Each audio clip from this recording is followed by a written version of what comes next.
তখন বান্দারে দিয়ে গুনাহ করাবি, নামাজ কাজা করাবি, মিথ্যা বলাবি, জিনা করাবি, চুরি করাবি, কিন্তু কোন এক তাফসির মাহফিলে এসে মনটা প্রাণটা দিয়ে যখন তাফসির বুঝে হৃদয়টা গলে চোখের পানি ছেড়ে আমার বান্দা আমার কাছে ক্ষমা চাইবে, আমি সব গুনাহ মাফ করে দেব, তখন তুই কি করবি?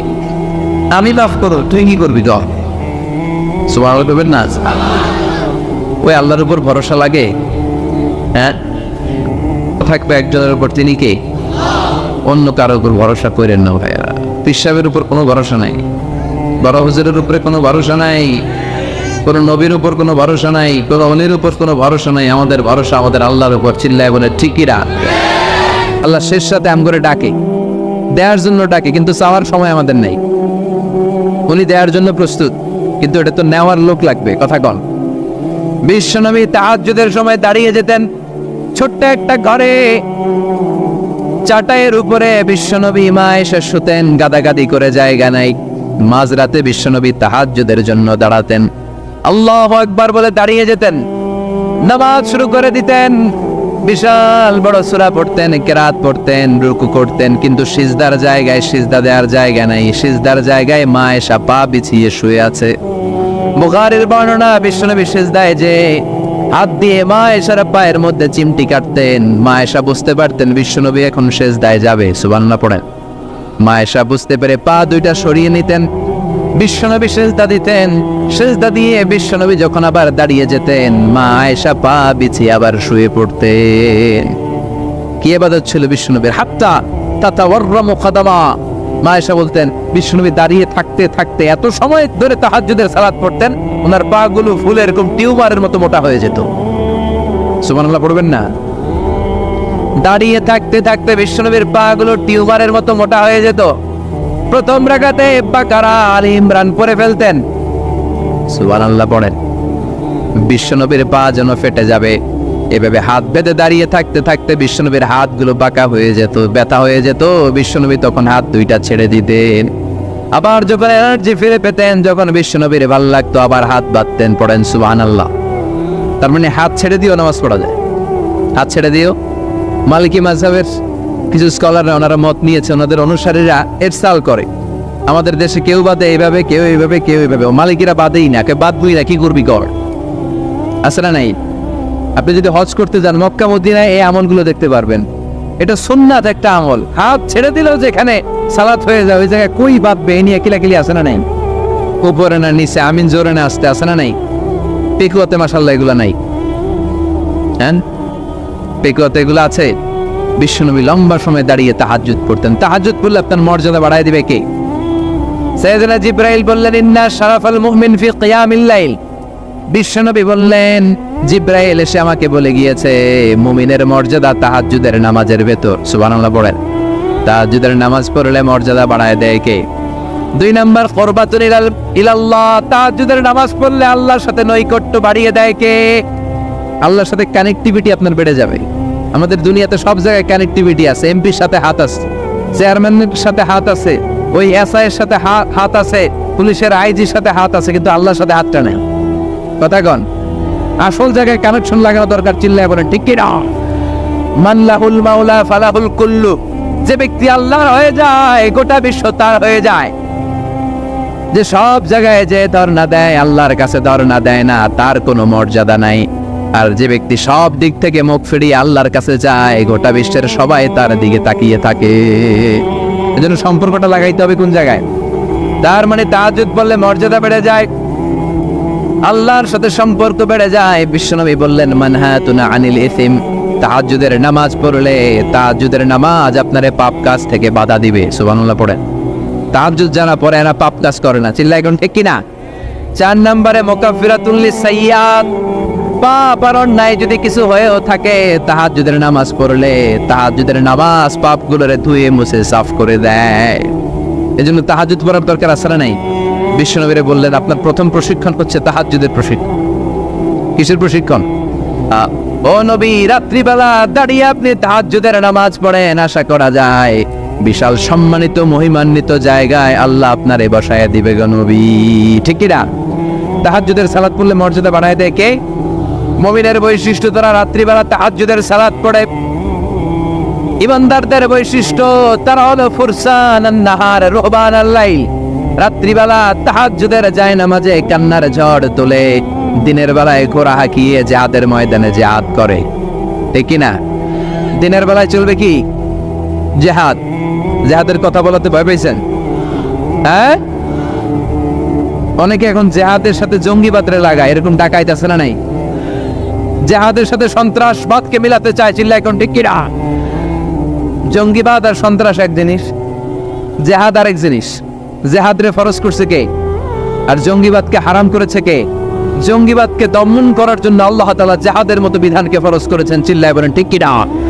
যারা হকের পক্ষে, যারা কল্যাণের পক্ষে, যারা মানবতার পক্ষে, এরা হচ্ছে মুজাহিদ। আর যারা হক সহ্য করে না, মানবতাকে সহ্য করে না, শান্তির কথাকে সহ্য করে না, এরা হলো এক একটা জঙ্গি, চিল্লায় এখন ঠিক কিনা? আবু জাহেল ছিল জঙ্গি আর বিশ্বনবী ছিলেন মুজাহিদ। ফেরাউন ছিল জঙ্গি, মুসা আলাইহিস সালাম ছিলেন মুজাহিদ। নমরুদ ছিল জঙ্গি, সাইয়েদনা ইব্রাহিম ছিলেন মুজাহিদ। বাংলার জমিনেও যারা হকের কথা বলে তারা হচ্ছে মুজাহিদ। আর যাদের হক সহ্য হয় না, ইসলাম সহ্য হয় না, কোরআন সহ্য হয় না, এরা এক একটা সন্ত্রাস আর জঙ্গি, চিল্লায় এখন ঠিক কিনা? এরা জঙ্গি। আমরা যারা সত্যের পক্ষে কথা বলি আমরা জঙ্গি না, আমরা মুজাহিদ। আমরা কি? মুজাহিদ। এজন্য মুমিনদের বৈশিষ্ট্য হলো রুহবান আল-লাইল ফুরসান আন-নাহার। মুমিন বান্দারা দিনের বেলায় জিহাদের ময়দানে ব্যস্ত থাকে, রাতের বেলায় তাহাজ্জুদের জায়নামাজে চোখের পানি দিয়ে জায়নামাজ ভিজায়। রাতের আধারে যারা সেজদাতে রয়, দু চোখের স্রোতে নদী যেন বয়। রাতের আধারে যারা সেজদাতে রয়, দু চোখের স্রোতে নদী যেন বয়। ছলনার হাতছানি যতই আসুক, পেছনে ফিরেও সে তাকায় না। যাদের হৃদয়ে আছে আল্লাহর ভয়, তারা কবু পথ ভুলে যায় না। আল্লাহর প্রেম ছাড়া এই দুনিয়ায় কারো কাছে কোনো কিছু চায় না, চিল্লায় বলেন ঠিক কিনা? এজন্য বিশ্বনবীর প্রথম প্রশিক্ষণ নিতে বললেন আল্লাহ, কুমিল লাইলা ইল্লা কালিলা। ও নবী, বিশাল মিশন নিয়ে দুনিয়ার বুকে আপনি এসেছেন গো নবী। প্রথম প্রশিক্ষণ যেটা নিবেন, রাত্রি বেলায় দাঁড়িয়ে দাঁড়িয়ে তাহাজ্জুদের প্রশিক্ষণ। বিশ্বনবীর আদেশ করলেন কে? কিসের আদেশ? সবাই কন আরো জোরে। ওই মুহূর্তটা তাহাজ্জুদের সময়টা এমন সময়, ইয়ানজিলু রাব্বুনা ইলা সামাইদ দুনিয়া, রব্বুল আলামিন আরশের উপর থেকে দুনিয়ার আকাশে নেমে আসে। নেমে আসে মানে বিশেষ একটা মনোযোগ দেয়, আর দুনিয়াবাসীরা ডেকে ডেকে বলে, গোলাম আলা মিন মুস্তাগফিরিনা গফির আলা। কার ক্ষমা লাগবে ক্ষমা চাও, সব গুনাহ আমি ক্ষমা করে দেব। আলা মিন মুস্তারজিকিন আরজুকালা। কার কি লাগবে আমার কাছে চাও, সব আমি দিয়ে দেব। আল্লাহু আকবার। আলা মিন মুস্তাকসিন আকসুলা। যার জামা দরকার জামা চাও, জামা দেব। ক্ষমতা দরকার ক্ষমতা চাও, ক্ষমতা দেব। নেককার স্ত্রী দরকার, নেককার সন্তান দরকার, সন্তান চাও, সন্তান দেব। সব দেয়ার মালিক কে? কেউ যেটা পারে না পারে কে? কেউ যেটা দেয় না দেয় কে? কেউ যেটা বোঝে না বোঝে কে? এজন্য আল্লাহ বললেন, ইয়া আইয়ুহাল মুযাম্মিলু কুমিল লাইলা ইল্লা ক্বালিলা নিসফাহু আও ইনকুস মিনহু ক্বালিলা আও জিদ আলাইহি ওয়া রাত্তিলিল কুরআনা তারতিলা। সুবহানাল্লাহ পড়ো। এক নাম্বার প্রশিক্ষণ চলে গেল। এক নাম্বার প্রশিক্ষণ কি ছিল? তাহাজ্জুদ। আওয়াজ করে বলেন না কি ছিল? দুই নাম্বার প্রশিক্ষণ ওয়ারাত্তিলিল কুরআনা তারতিলা। ও নবী, মন গড়া কোরআন তেলাওয়াত করবেন না, যেমন মন চায় তেমন কোরআন পড়া যায় না। ওয়ারাত্তিলিল কুরআনা তারতিলা। তারতিলের সাথে, তাজবিদের সাথে, মাখারিজুল হুরুফ মেইনটেইন করে আপনি তারতিলের সাথে তেলাওয়াত করেন। যারা তারতিলের সাথে তেলাওয়াত করেন, কিয়ামতের দিন আল্লাহ বলবে, ইকরা ওয়ারতাকি ওয়ারাত্তিল কামা কুনতা তুরাত্তিলু ফিদ দুনিয়া। দুনিয়াতে যেমনি পড়েছো পড়ো, যত আয়াত পড়বা জান্নাতের বিল্ডিং তত লম্বা হয়ে যাবে। আল্লাহু আকবার। সাইয়েদনা আনাস রাদিয়াল্লাহু তাআলা আনহু ছিলেন বিশ্বনবীর খাদেম। সাইয়েদনা আনাসকে জিজ্ঞেস করা হলো, কাইফা কানা কিরাআতু রাসূলিল্লাহ। ও আনাস, বিশ্বনবীর কোরআন তেলাওয়াত কেমন ছিল? সাইয়েদনা আনাস বললেন কানাত কিরাআতুহু মাদ্দান, বিশ্বনবী টেনে টেনে কোরআন তেলাওয়াত করতেন। সুবহানাল্লাহ পড়েন। কিভাবে পড়তেন? টেনে টেনে টেনে টেনে কোরআন তেলাওয়াত করতেন। আবার বিশ্বনবীর স্ত্রী আমাদের আম্মা জান উম্মে সালামাকে জিজ্ঞেস করা হলো কাইফা কানা কিরাআতু রাসূলিল্লাহ, ও আম্মা জান বিশ্বনবীর কোরআনের তেলাওয়াত কেমন ছিল? তিনি বললেন কানা ইউকাত্তিউ কিরাআতাহু আয়াতান আয়া, বিশ্বনবী আয়াত আয়াত করে তেলাওয়াত করতেন। একটা আয়াত টেনে টেনে পড়তেন, শেষ করতেন, আরেকটা আয়াত ধরতেন, আবার শেষ করতেন। সুবহানাল্লাহ। কি তেলাওয়াত ছিল বিশ্বনবী! বিশ্বনবীর কণ্ঠের তেলাওয়াত শুনে অনেক কাফের কালিমা পড়ে মুসলমান হয়েছে। সুবহানাল্লাহ আসতে বলেন। বিশ্বনবীর কণ্ঠের তেলাওয়াত শোনার জন্য শুধু মুমিনরাই পাগল ছিল না, আবু জাহেল, উতবা ইবনে মুগিরা এগুলোও পাগল ছিল। দিনের বেলা আবু জাহেল, উতবা, সাইবা বিশ্বনবীর বিরোধিতা করতো, আর রাত্রে বেলা লুকিয়ে লুকিয়ে বিশ্বনবীর কণ্ঠের তেলাওয়াত শোনার জন্য যেত। সুবহানাল্লাহ পড়বেন না। দিনের বেলা ভাষণ দিতে খবরদার, কেউ মুহাম্মদের কণ্ঠের তেলাওয়াত শুনতে যেতে পারবি, কিন্তু রাত্রে বেলা লুকায় লুকায় নিজেই যেত। না জানি কত সুন্দর কণ্ঠ ছিল আমার নবী, না জানি কি সুরের ঝংকার আর রহুরি খেলতো যখন নবী তেলাওয়াত করতো। সুবহানাল্লাহ পড়বেন না। এজন্য আল্লাহ বললেন ওয়ারাতিলিল কুরআনা তারতিলা, ও নবী ধীরস্থির ভাবে পড়েন। আবার বিশ্বনবী বলছেন সাইয়্যিনুল কুরআনা বিআসওয়াতিকুম, তোমাদের কণ্ঠে যত সুন্দর সুর আছে, লহুরি আছে, ঝংকার আছে, সবগুলো দিয়ে কোরআন তেলাওয়াত করবা। আবার বিশ্বনবী বলছেন মান লাম ইয়াতাগান্না বিল কুরআন ফালাইসা মিন্না, যে গুনগুন করে সুর করে কোরআন তেলাওয়াত করে না, ওই লোক কখনো আমি নবীর উম্মত হতে পারে। এজন্য সুর করে কোরআন তেলাওয়াত করবেন। কি করে? অনেকে কয় হুজুর আমার সুর নাই। আপনার সুর নাই তো কি আছে? আপনার যেটা আছে ওইটাই সুর, যেটা আপনার আছে ওইটাই সুর। সুর নাই কে বলছে? টয়লেটের ভিতরে ঢুকলে বোঝা যায় কি সুর আছে। বাথরুম সিঙ্গার আছে না, কাপড় খাসতে বসলে কি সুন্দর গান শুরু করে, ঘুম ভাঙাইয়া গেল রে মরার কোকিলে, আছে না নাই? তখন সুন্দর সুন্দর গান বেরোয়। কিন্তু কোরআন তেলাওয়াত করতে গেলে সে সুর আমার সুর নাই। আপনার যেটা আছে ওইটাই আপনার সুর, ওইটা দিয়ে তেলাওয়াত করবেন। মিসরি রাশেদ আল আফাসি, আব্দুর রহমান সুদাইস, বান্দার ইবনে আব্দুল আজিজ আল বালিলা, এদের তেলাওয়াত শুনছেন? কি সুন্দর তেলাওয়াত! বিশ্বনবীর তেলাওয়াত ছিল টেনে টেনে পড়তেন, প্রতিটা আয়াত শেষ করে আবার নতুন আয়াত ধরতেন। ঠিক কি না? আলহামদুলিল্লাহি রাব্বিল আলামিন আর রহমানির রহিম মালিকি ইয়াউমিদ্দিন ইয়্যাকা না'বুদু ওয়া ইয়্যাকা নাস্তাঈন ইহদিনাস সিরাতাল মুস্তাকিম সিরাতাল লাযীনা আন'আমতা আলাইহিম গায়রিল মাগদুবি আলাইহিম ওয়ালাদ-দাল্লিন।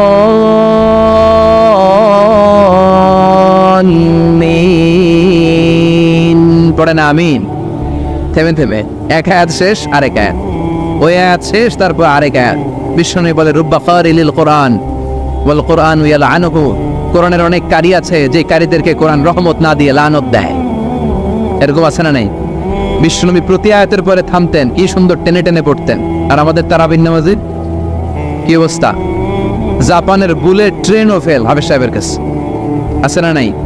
হাফেজ সাহেবরা খবরদার, এভাবে কোরআন পড়বেন না। এভাবে কোরআন তেলাওয়াত করলে রহমত না পেয়ে আপনার কপালে লানত জুটবে। চিল্লায় বলেন ঠিক কি না? এজন্য 2 নাম্বার প্রশিক্ষণ রব্বুল আলামিন বিশ্বনবীকে দিলেন, আর বললেন ওয়ারাতিলিল কুরআনা তারতিলা, ও নবী রাত্রিবেলায় তাহাজ্জুদের নামাজে ধীরস্থির ভাবে কোরআন তেলাওয়াত করেন।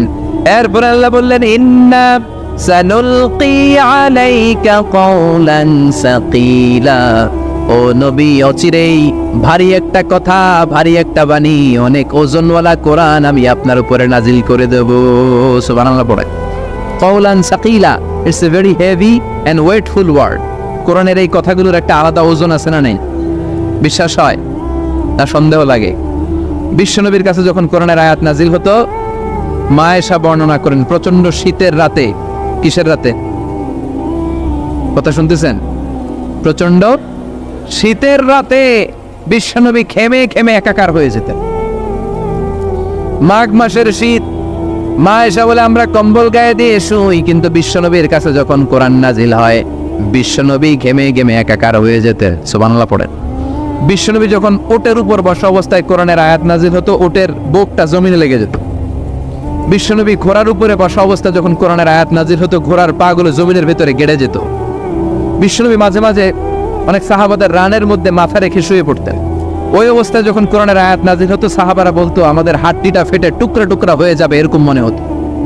তার মানে কোরআনের আয়াতের একটা ভার আছে না নাই? এজন্য রাব্বুল আলামিন বলেন, লাউ আনজালনা হাযাল কুরআন আলা জাবালিন লারাআইতাহু খাশিআম মুতাসাদ্দিআম মিন খাশিয়াতিল্লাহ। ও নবী, কোরআনকে মানুষের উপর নাজিল না করে যদি পাহাড়ের উপর নাজিল করতাম, আপনি দেখতেন কোরআনের ভারে বড় বড় পাহাড়গুলো ভেঙে চুরে খান খান হয়ে যেত গো নবী। কোরআনকে যদি মাউন্ট এভারেস্টের উপর আল্লাহ নাজিল করতো, পাহাড়টা ভেঙে দুমড়ে মুচড়ে চূর্ণ বিচূর্ণ হয়ে যেত। চিল্লা এখন ঠিক কি না? এজন্য আল্লাহ বললেন এটা অনেক ভারী একটা বাণী, এই বাণী আমি আপনার উপর নাজিল করব। এরপর আল্লাহ বললেন, ইন্না নাশিয়াতাল লাইলি হিয়া আশাদ্দু ওয়াতআন ওয়া আকওয়ামু কিলা। ও নবী, রাত্রিবেলা যদি আপনি তাহাজ্জুদের নামাজ পড়েন, আপনার মনোযোগায়নকে শক্তিশালী করে দিবে কে? আপনার কথা বলার যোগ্যতাকে মজবুত করে দিবে কে? কেন আপনি রাত্রিবেলায় তাহাজ্জুদ গুজার হবেন? কারণ ইন্নালাকা ফিন-নাহারি সাবাহান তাওয়ীলা, দিনের বেলায় অনেক ব্যস্ততা আছে না নাই? দিনের বেলায় মানুষগুলো কাজকর্ম নিয়ে ব্যস্ত হয়ে যায়, তখন অনেক গোলমাল। তখন নয়, রাত্রিবেলা তাহাজ্জুদ পড়েন, আপনার মর্যাদা বাড়িয়ে দিবে কে? এরপরে 3 নাম্বার প্রশিক্ষণের কথা আল্লাহ বললেন, ওয়াযকুর ইসমা রাব্বিকা ওয়া তাবাত্তাল ইলাইহি তাবতীলা। প্রথম প্রশিক্ষণ তাহাজ্জুদের প্রশিক্ষণ। কিসের? দ্বিতীয় প্রশিক্ষণ মনোযোগের সাথে ধীরস্থিরভাবে কোরআন তেলাওয়াতের, তারতিলের সাথে কোরআন তেলাওয়াতের প্রশিক্ষণ, ঠিক কিনা? 3 নাম্বার প্রশিক্ষণ ওয়াজকুর ইসমা রাব্বিক, সব সময় রবের জিকির করবেন। জিকির চলবে কার? লা ইলাহা লা ইলাহা ইল্লাল্লাহু মুহাম্মাদুর রাসূলুল্লাহ সাল্লাল্লাহু। ওয়াজকুর ইসমা রাব্বিক, ও নবী, আপনার রবের নাম স্মরণ করেন। সব সময় জিহ্বায় একজনের নাম থাকবে, তিনি কে? আমাদের রব কে? আল্লাহ আমারে রব। দমে দমে তনু মনে তারি অনুভব। পড়েন, আল্লাহ আমারে রব।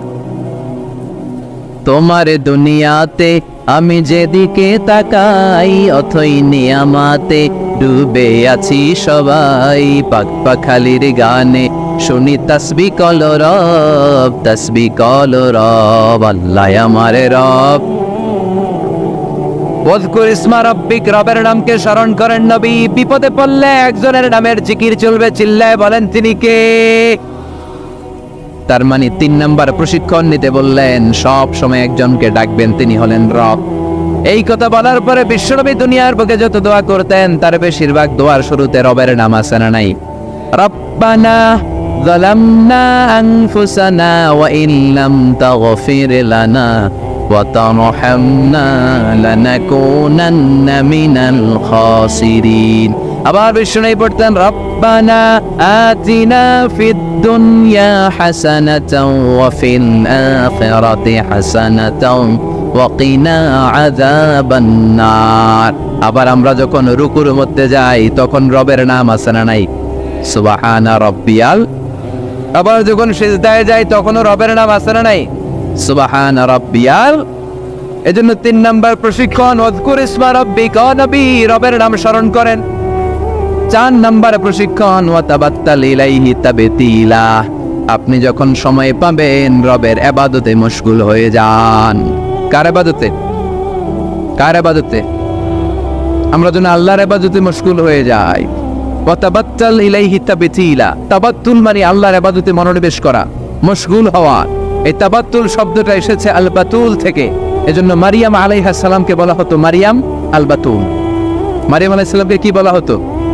উনি বাইতুল মুকাদ্দাসে সব সময় কার ইবাদতে মশগুল থাকতো? ইবাদতে মশগুল। আমাদের নারীরাও মশগুল থাকে, তবে ইবাদত নিয়ে নয়, জি বাংলা নিয়ে, স্টার জলসা নিয়ে, কিরণমালা নিয়ে, হিন্দি সিনেমা নিয়ে। হাসানা নাই, পেকুয়াতে নাই, এদিকেও আছে। আল্লাহ এই গজব থেকে তুমি আমাদেরকে হেফাজত করো, আমরা পড়ি আমিন। ফাইদা ফারাগতা ফানসাব ওয়া ইলা রাব্বিকা ফারগাব। আল্লাহ নবীর ডেকে বললেন, ও নবী, যখন আপনি অবসর পাবেন আপনি ইবাদতে মনোনিবেশ করেন, আল্লাহর ইবাদতে মশগুল হয়ে যান। ওয়া তাবাত্তাল ইলাইহি তাবতিলা, ইবাদত চলবে একজনের, তিনি কে? তাহলে প্রশিক্ষণ কয়টা গেল? জোরে বলেন, আরো জোরে বলেন। এরপরে আল্লাহ বললেন, ওয়াসবির আলা মা ইয়াকুলুনা ওয়াহজুরহুম হাজরান জামিলা। তার আগে বললেন, রব্বুল মাশরিকি ওয়াল মাগরিবি লা ইলাহা ইল্লা হুয়া ফাত্তাখিযহু ওয়াকিলা। সুবহানাল্লাহ পড়েন। রব্বুল মাশরিকি ওয়াল মাগরিব, আমি পূর্ব দিগন্তের মালিক, পশ্চিম দিগন্তেরও মালিক, সব কিছুর মালিক কে? লা ইলাহা ইল্লাহু, তিনি ছাড়া কোনো ইলাহ নাই, ফাত্তাখিযহু ওয়াকিলা। আরেক প্রশ্ন, আমরা জীবন বাজি রাখতে রাজি আছি, আমরা দেহের তাজা রক্ত বিলিয়ে দিতে রাজি আছি, জোরে বলেন ঠিক কি না? কোরআনের জন্য কে কে ময়দানে থাকতে রাজি আছেন? হাত উঁচু করে আল্লাহর দেখা।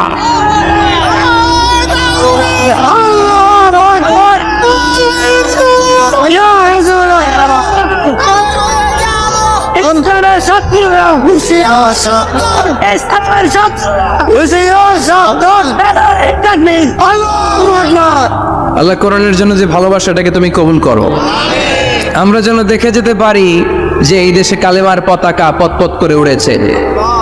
আমরা যারা ইসলামের পক্ষে, এটাই আমাদের অপরাধ। আমরা ইসলামকে একটা বিজয়ী শক্তি হিসেবে দেখতে চাই, আমরা ইসলামকে পার্লামেন্টের ভেতরে দেখতে চাই, আমরা কালিমার পতাকা পতপত করে উঠছে এটা দেখে যেতে মরতে চাই। চিল্লায় বলেন ঠিক কি না? বিশ্বনবী ইনসাফ শিখালেন, বিচার আসলে দুই পক্ষের কথা শুনতেন। বিশ্বনবীর স্ত্রী সাওদা এসে বলে, নবী, আমি আপনার কুমারী বউ আয়েশার ঘরে তরকারি নিয়ে গিয়েছিলাম, ঝোল নিয়ে গিয়েছিলাম, কোন বর্ণনায় পায়েস নিয়ে গিয়েছিলাম। তরকারি দেওয়ার পরে আপনার স্ত্রী রেগে বলে, তরকারি দিলা কেন? আমি কি তরকারি রাঁধতে পারি না? আনলা কেন? রাগের চোটে তরকারির ঝোল নিয়ে, পায়েস নিয়ে আমার গালের মধ্যে মাখিয়ে দিয়েছে আপনার বউ। আপনি তো শ্রেষ্ঠ বিচারক, নবী বিচার করে দেন। দুই বউয়ের মধ্যে ঝগড়া আছে না নাই? বিশ্বনবী সাউদার কথা শুনলেন, মা আয়েশাকে ডেকে পাঠালেন। মা আয়েশারে বললেন, ও আয়েশা, আসলে এমনটা করেছো নাকি? মা আয়েশা বলে, নবী, তখন আমার মেজাজটা বড্ড গরম ছিল, রাগের মাথায় ঝোল নিয়ে আমি সাউদার মুখে লাগিয়ে দিয়েছি, আসলে কাজটা ঠিক হয় নাই, আমারে ক্ষমা করেন। বিশ্বনবী দুইজনের কথা শুনে ঠান্ডা হয়ে বসলেন। সুবহানাল্লাহ। একজনের কথা শুনে রায় দেয় নাই, ঠিক কি না? দুইজনের কথা শুনে বিশ্বনবী বললেন, আমার আদালতের রায় হচ্ছে কিসাস, টিট ফর ট্যাট। যেমন করেছো তেমন, ঘুষি মারলে ঘুষি, গুতা মারলে গুতা, ঠেলা মারলে ঠেলা, আছে না নাই? সাউদাকে যেমনি তুমি পায়েস মাখিয়ে দিয়েছ, সাউদাও পায়েসের বাটি থেকে কিছু পায়েস নিয়ে আয়েশার গালে মাখো। সুবহানাল্লাহ পড়েন। সাউদাও বিশ্বনবীর রায় অনুযায়ী বাটি থেকে পায়েসের ঝোল নিয়ে মা আয়েশার গালের মধ্যে মেখে দিলেন। মা আয়েশা কি আর করবেন, হেসে দিলেন। সাইয়েদাতুনা সাউদাও হাসলেন, বিশ্বনবীও হাসলেন, আরশের উপর থেকে খুশি হয়ে গেল কি। এজন্য কোরআন দিয়ে যদি, কোরআনের নিয়ম দিয়ে যদি, বিশ্বনবীর শেখানো পন্থায় যদি বিচার হয়, ওই বিচারের মধ্যে ইনসাফ থাকবে, জুলুম থাকবে না। ওই বিচারের মধ্যে কোনো স্কাইপি কেলেঙ্কারি হবে না। আমাদের টেলিফোনের ফোনালাপ ফাঁস হয়ে যায়, স্কাইপি ফাঁস হয়ে যায়, অনেক ঝামেলা হয়ে যায়, আসেন নাই? এরপরেও জনগণের চোখ খোলে না। আল্লাহ তুমি চোখ খোলার তৌফিক দাও, সহি সমাজ দান করো, পড়ে না আমিন। বিশ্বনবী ইনসাফ করতেন। বনু মাখজুমিয়া গোত্রের এক মহিলা চুরিতে ধরা পড়ল। কিসে ধরা পড়ল? কথা বলেন। চুরিতে। চুরি করলে নিয়ম কি? লাউ চুরি করলে, আম চুরি করলে, কলা চুরি করলে হাত কাটা যাবে না, এটা বড় চুরি। সুবহানাল্লাহ। ওমরে ফারুক বলেছেন, দুর্ভিক্ষের বছর কেউ যদি চুরি করে তার হাত কেটে দেয়া যাবে না, কারণ এটা অভাবের চুরি, এটা স্বভাবের চুরি না, ঠিক কি না? ঘরে খাবার নাই, পেটে দানা পানি নাই, লাউ চুরি করছে, মুরগি চুরি করছে, এই চোরের হাত কেটে দিও না, কারণ সে ক্ষুধার্ত, পেটে খাবার আছে, গায়ে জামা আছে, সমাজে সম্মান আছে, তারপরেও পুরো দেশটা খেয়ে ফেলতে চায়, এরকম ডাকাত আছে না নাই? দেশের টাকা পাচার করে, ব্ল্যাক মানি করে, এরকম ডাকাত আছে না নাই? ঘুষ খেতে খেতে পেটটা এরকম হাতির মতো মোটা করেছে, এরকম ডাকাত আছেন নাই? দেশের সবকিছু লুণ্ঠন করে, এরকম আছে না নাই? এই ডাকাতদের হাত কাটার মধ্য দিয়ে হাত কাটার প্রোগ্রাম শুরু করতে হবে।